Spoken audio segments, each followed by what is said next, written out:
প্রিয় দেশবাসী, আসসালামু আলাইকুম। আশা করি আপনারা ভালো আছেন। এদেশে ছাত্র জনতার যে অভ্যুত্থান ঘটেছে, ছাত্র জনতার যে বিজয় এসেছে, সাবেক স্বৈরশাসক ক্ষমতা ছেড়ে পালিয়ে যেতে বাধ্য হয়েছে এই ছাত্র জনতার অভ্যুত্থানের মুখে, বিপ্লবের মুখে। এরপর যে বিপ্লবী সরকার বলেন, অন্তর্বর্তী সরকার বলেন, যে সরকারে গঠিত হয়েছে সে সরকারকে দুর্বল ভাবলে চলবে না। যে কোনো নির্বাচিত সরকারের চেয়ে এই সরকার শক্তিশালী, কারণ সমগ্র জনতার ম্যান্ডেট নিয়ে, সমর্থন নিয়ে তারা আজকে এই সরকার গঠন করেছে। এই দেশকে উন্নয়নের পথে নিয়ে যাওয়ার, এদেশকে গণতন্ত্রের পথে নিয়ে যাওয়ার, এদেশকে সাম্য, ভ্রাতৃত্ব, সম্প্রীতির জায়গায় নিয়ে যাওয়ার জন্য তারা কাজ করছে। ইতিমধ্যে সকল সেক্টরে যে শাসকের দোসররা বসেছিল সেখানে সংস্কারের কাজ শুরু হয়েছে, সুন্দরভাবে সংস্কারের কাজ এগিয়ে যাচ্ছে। কিন্তু আমি মনে করি রাজনৈতিক অভ্যুত্থানের মুখে ক্ষমতা ছেড়ে দেশ থেকে ভারতে পলাতক শেখ হাসিনাকে অবিলম্বে গ্রেপ্তার করা উচিত, কারণ তিনি সেখানে বসে দেশের বিরুদ্ধে নানা ষড়যন্ত্রে লিপ্ত রয়েছেন। এই দেশের, ওই দেশের এবং এ দেশের দোসরদের দিয়ে এদেশে একটা অভ্যুত্থানের অর্থাৎ প্রতি বিপ্লব এই সরকারকে ফেলে দেওয়ার একটা চেষ্টা রয়েছে। দেশকে অস্থিতিশীল করার, সরকারকে ফেলে দেওয়ার যে ষড়যন্ত্র তিনি করছেন, এটা দেশদ্রোহিতা, রাষ্ট্রদ্রোহিতার সামিল। এই জন্যে তাকে গ্রেপ্তার করতে হবে। এদেশের মানুষের বিরুদ্ধে তিনি কাজ করছেন। ছাত্র জনতার বিজয়ের এই অভ্যুত্থান, এই বিজয়কে নস্যাৎ করার জন্য তিনি যে ষড়যন্ত্রে লিপ্ত হয়েছেন, এ কারণেই তিনি এবং তার সকল সহযোগীকে গ্রেপ্তার করে বিচারের আওতায় আনা উচিত বলে আমরা মনে করি। আর এই দেশের বিরুদ্ধে ভারতবর্ষে ষড়যন্ত্র করা এবং ভারতের সেই ষড়যন্ত্রের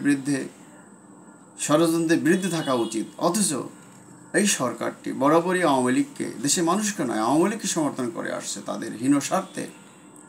এসব করতে গিয়ে আসলে ভারত তার সকল প্রতিবেশী বন্ধুকে হারিয়েছে, একটি দেশও তাকে সমর্থন করছে না। কোনো দেশের সাথে ভালো সম্পর্ক নেই, নাই মালদ্বীপের সঙ্গে, নাই নেপালের সঙ্গে, নাই ভুটানের সঙ্গে, নাই শ্রীলঙ্কার সঙ্গে।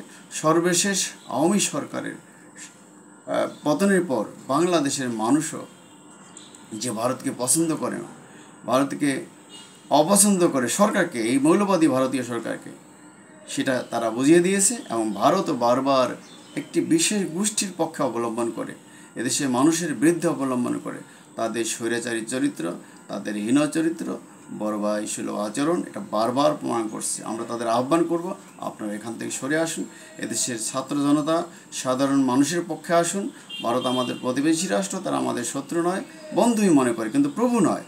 অতএব প্রভুত্ব ছেড়ে আপনারা বন্ধুর কাতারে আসুন, এদেশের জনগণের মানুষের পাশে আসুন। আর হিন্দু সম্প্রদায় ভাই বোনদের বলবো, আপনারা বুকে হাত দিয়ে বলুন তো আপনারা এদেশে ভালো আছেন কিংবা নেই।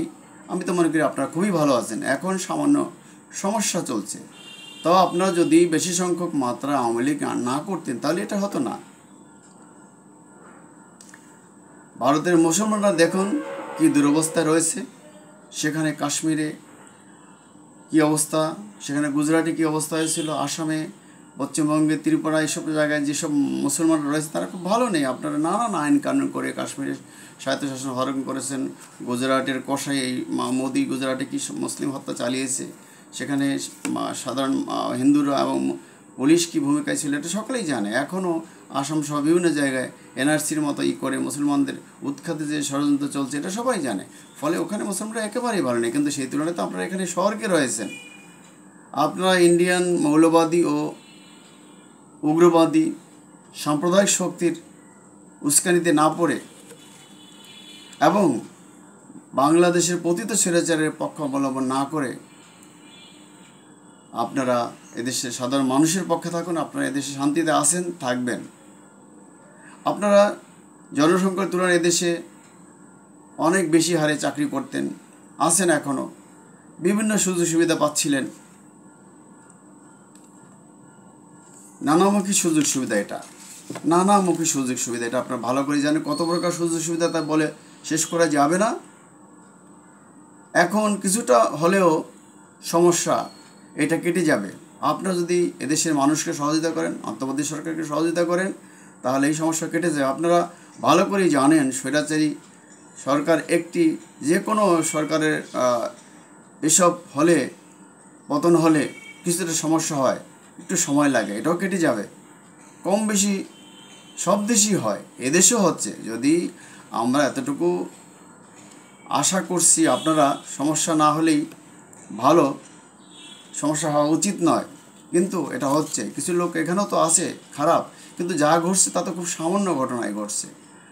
এটাকে কেন ফুলিয়ে ফাঁপিয়ে বড় করে আপনারাই দেখছেন, ওদের কথায় আপনারা কেন নাচছেন? আওয়ামী লীগ এবং মোদির কথায় আপনারা নাচবেন না প্লিজ। আপনারা শান্ত থাকুন, এই সরকারটাকে কাজ করতে দিন, দেশটাকে শান্ত থাকতে দিন, শান্ত হতে দিন, এবং দেশের যে পরিবর্তন আসছে পরিবর্তনকে স্বাগত জানিয়ে আপনারা দেশে থাকুন, কাজ করুন, এই আমাদের আহ্বান। আর এই সরকারের বিরুদ্ধে কোনো আওয়ামী এবং মোদি সরকারের যে ষড়যন্ত্র করছে, এই সরকারে আপনারা পা দিবেন না বলে আমাদের দৃঢ় বিশ্বাস। আপনারা এই পরিবর্তনকে মেনে নিয়ে আগের মতোই সুখে শান্তিতে থাকবেন বলে আমরা বিশ্বাস করি। আপনাদের তো রক্ষার জন্য ছাত্ররা কাজ করছেন। সামান্য যে সমস্যা হচ্ছে সেগুলো ইভেন মাদ্রাসার ছাত্ররাও, জনতা মিলেই কাজ করছে আপনাদেরকে ভালো রাখার জন্য, দেশকে ভালো রাখার জন্য, সব কিছুর জন্যই। আপনারা ভালো থাকবেন, আমরা সবাই ভালো থাকবো, সবাই এগিয়ে যাব। আমাদের এখানে গণতন্ত্র প্রতিষ্ঠিত হবে, মানবাধিকার প্রতিষ্ঠিত হবে, আইনের শাসন প্রতিষ্ঠিত হবে, সাম্য প্রতিষ্ঠিত হবে, সাম্প্রদায়িক সম্প্রীতি প্রতিষ্ঠিত হবে। সকল দিক থেকে আমরা এগিয়ে যেতে চাই, ভালো থাকতে চাই, দেশে বিশ্বের বা দরবারে আমরা মাথা উঁচু করে দাঁড়াতে চাই। কোনো পরাজিত কোনো নতজানু নীতি আমরা চাই না। আমরা চাই মর্যাদা, আমরা চাই সম্মান, আমরা চাই অগ্রগতি, আমরা চাই সমৃদ্ধি। খোদা হাফেজ। বাংলাদেশ জিন্দাবাদ।